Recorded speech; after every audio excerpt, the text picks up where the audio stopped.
Okay, we've got two men. The first guy is this guy. We'll call him Dr. AF because that's exactly who he is. He is one of the best of us. Dr. AF has been an inspiration to me for most of my career. My name is Joe Thomas. I'm a hospitalist. I take care of sick patients every day at work. He's literally one of the leading authors and has been for decades in one of the defining textbooks for modern medicine. He has served multiple presidents, Democrat and Republican, through the NIH, using his knowledge of virology and infectious disease in order to guide us through multiple pandemics and epidemics. And in the last 6 years, when the world was turned upside down, nobody knew anything about this virus and how to treat it or how to try to prevent it, and he was at the forefront, just like he has been for decades. Then we have this guy. We'll call him Hacky McHackerson. Also a doctor, technically. He went through some of the same training that I and Dr. AF did, but he decided that he wanted to go into politics, which is fine, right? You know, we need people in all arenas.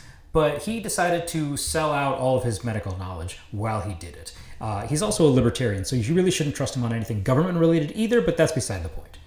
Doctors who practice medicine have to get certified by an accredited body. We take a test, and we get certified, and we have to re-up that testing and that certification every so often.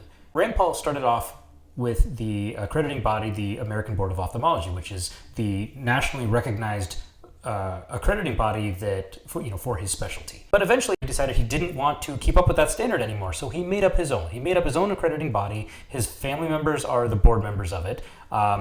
It's not really held to the same standard. Is that necessarily wrong? I mean, he's not actively practicing, so I guess not. But it is notable that he decided he didn't want to maintain the same standards as everybody else, and so he just made up his own. All right, obviously I'm talking about Rand Paul and Dr. Anthony Fauci. Rand Paul has decided that the only way to stay relevant and to curry favor with the current president, he's decided that the only way to do that is to appeal to the fan base. He's decided that despite already having brought Dr. Fauci in front of Congress, despite them having asked all their questions and him answering all their questions, they're going to try to do it again, to try to get him to say anything slightly different than what he said the previous time. That's a trap. That's a witch hunt. So Dr. Fauci, at the advice of his lawyers, is not going to participate in that. So he pleaded the fifth to everything.